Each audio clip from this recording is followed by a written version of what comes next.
If you have any questions, because we have some time, any remarks, any proposals, just anything you would like to tell to all of us, please, you're welcome. Well, I guess my raising this is very controversial. The sustainable, the 17 sustainable development goals, it seems to me, are almost identical to the original goal of the former Soviet Union, which has been demonized in my country. I'm born in the United States. My grandparents were born in Russia. And of course there was hatred of Russia, fear of Russia, to the extent that even though I'm half Russian, I would never tell people. I would say I was Italian. My father was Italian. That's how bad it was here. And incidentally, it's now bad again. The United States was friendly to Russia when it was weak. So it seems to me that there's a tragic attempt to resurrect the values that were originally the basis for the Soviet Union. When I worked in a publishing house here, there were the writings of Alexandra Kollontai, and there was no more powerful or credible or persuasive advocate for equality between men and women. And I came from the elite universities, everyone at the publishing house was, and yet this book, The Masters of Russian Marxism, was passed among all of us secretly because everybody admired Alexandra Kollontai. Now, I graduated from an elite school. Many of my friends went to Vassar, places like that, and they wanted a husband. I grew up where a woman was looked down upon if she wanted to work. And I was told that women in the Soviet Union, the majority of doctors, not nurses, but doctors, were women. And I clung to that as an example that I could use to justify my desire to do something using my brain and my whole personality, not to be a housewife. And I'm sure that the women doctors in the Soviet Union were also good mothers, if not better mothers, because they had fulfilling lives and could provide role models. My mother was a teacher, and she always spoke positively about the Soviet Union because my grandparents lived under Tsarist Russia. And I know that only with financial independence is a woman free from abuse, domestic abuse. She can walk out if she can pay her bills. I know that I had a good education because my mother was determined that I have a good education, but she could afford it because she was a teacher and she had her salary.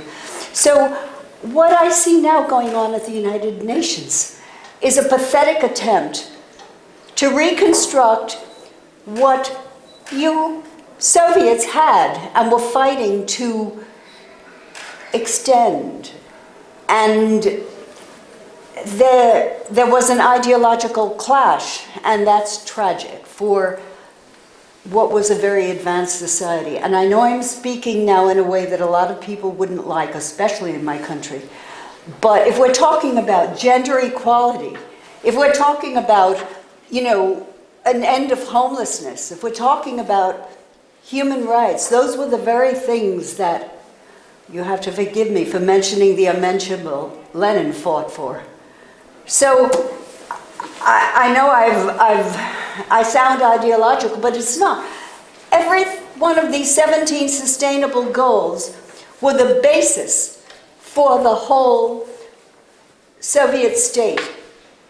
And I feel half the time like Alice in Wonderland. I'm going crazy because I grew up in a country where, as a woman, it was socially unacceptable for me to want to work, and I didn't come from a very poor background. And men, I kept my mother, who said, I received a letter from a man at Yale University.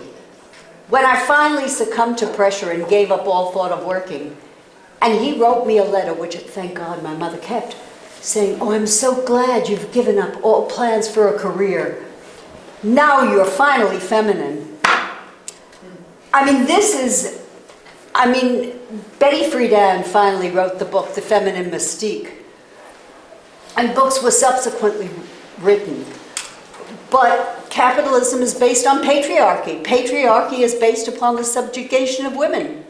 So all I can say is that I came here because it was my hope and expectation, and I'm very glad to have found a group that will fight for these things, but it's somehow, I would say, genetically more natural for you than it would be for another group who will talk about it but has no experience in it.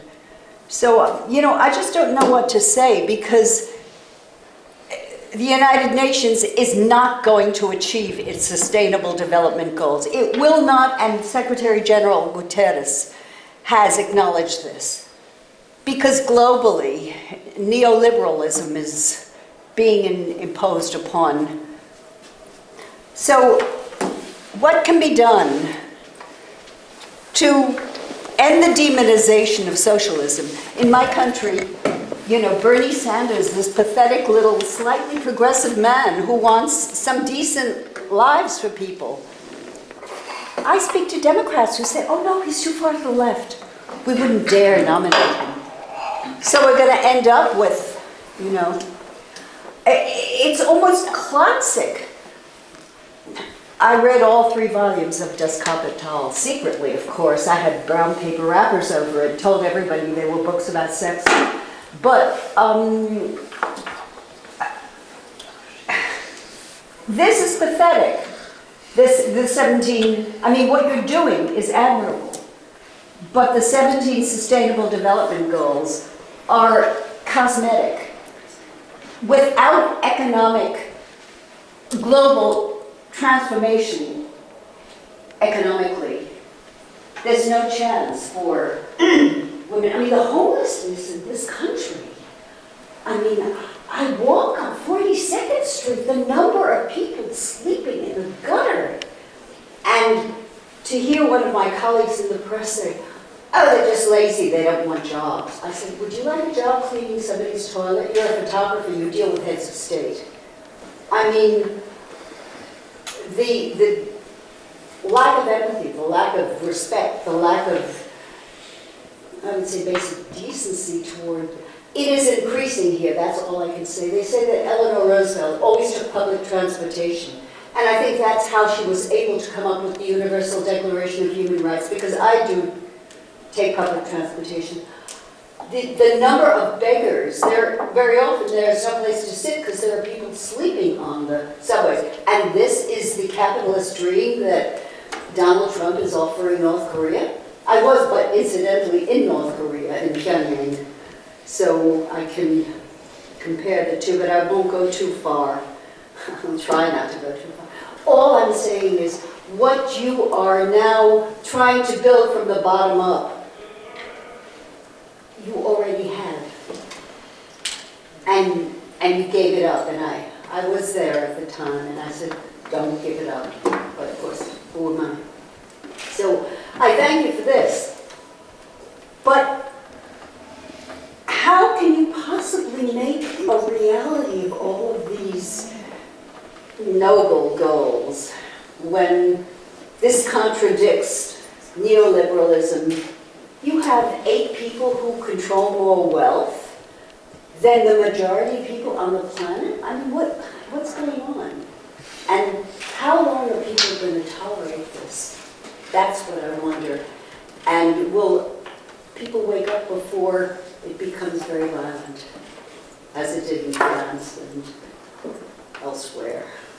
I didn't plan to make a statement, but since I feel I'm with people who can understand what I'm talking about, how do how do you get through this barrier? You know, if you permit me to answer you, of course I can't unfortunately answer to all of your moments because we have no time, but I'm really struck by your speech because for the first time I hear this thoughts which I have myself. But maybe not every day I'm speaking about this loudly. But once I asked one very important person, he's already about 70 and more, I asked him, why should I go in there and there, speaking, defend somebody, speaking about women and mentally handicapped, etc., etc. Who needs that? And you know what he answered me? You know, I even a little bit joke at him, at his pathos. And you know, there are, God created humanity to be, to exist forever.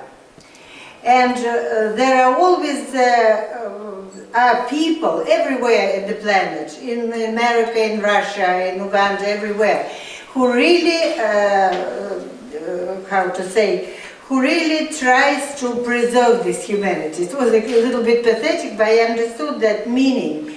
And then I thought, maybe it is so. Of course, we are speaking about 17 goals. I understand you and I agree with you.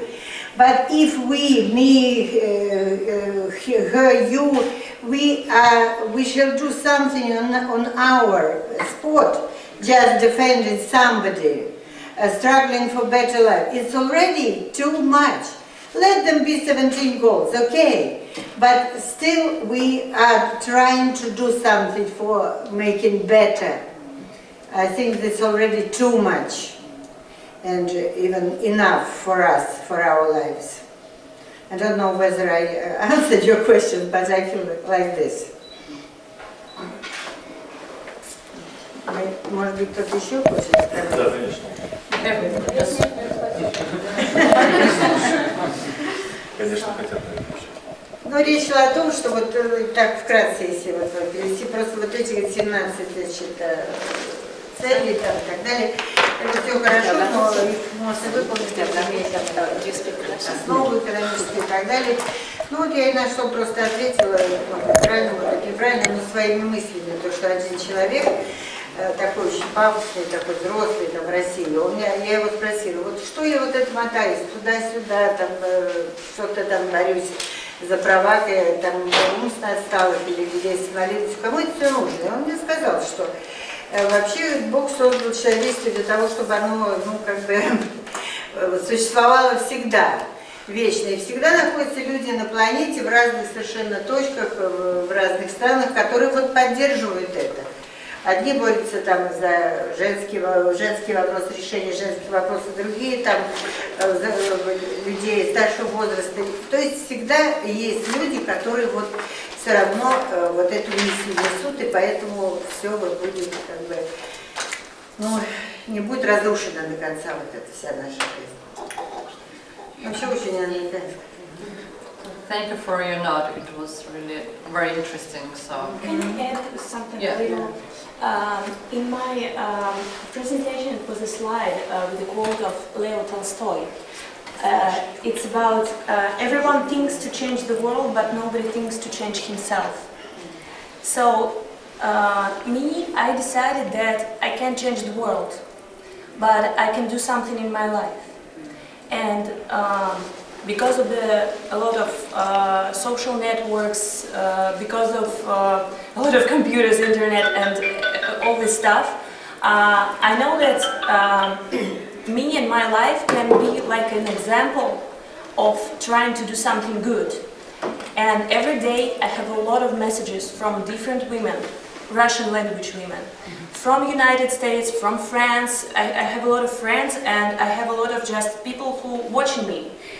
And they write to me like, oh my God, Anna, I didn't thought that it's possible, like to have kids, to have husband, and doing something for women, making some social work. And in these moments I understand that this is, how to say in English? Это имеет смысл. It makes sense. It makes sense. And when I understood that I can go to United Nations to talk about women, about entrepreneurship, you even can't imagine how many women write me in social networks. Like, oh my God, it's possible? You're from small town somewhere in Russia. Nobody in the United States even doesn't know the name of the city. And you're here. So I think Leo is right. We can do something with our lives and it can be a good example for others. I know what you're saying, but within a very, very restrictive environment, it's almost impossible to do something with your life. Because I remember having to fight against the prejudice against women with careers, women working. And I do remember, the only model I could think of was Madame Curie, of course, who had a very difficult time with it. But all I can say is all of these very well-educated women, mostly, at this publishing house, we had to correct broken letters, and that manuscript of Alexandra Kollontai circulated at least 20 times. There was nothing wrong with the letters, but everybody just admired her because... And this was the turn of the century. This was 1917.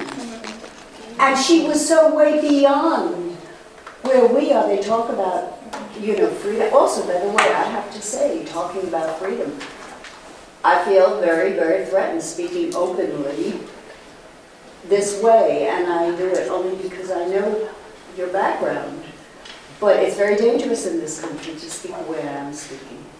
And they talk about freedom as a joke, because I grew up after the McCarthy period, and I know people were terrified of being labeled even pink, let alone red. And so you can be LGBT and talk about your sexual orientation, and that's now as public and as acceptable.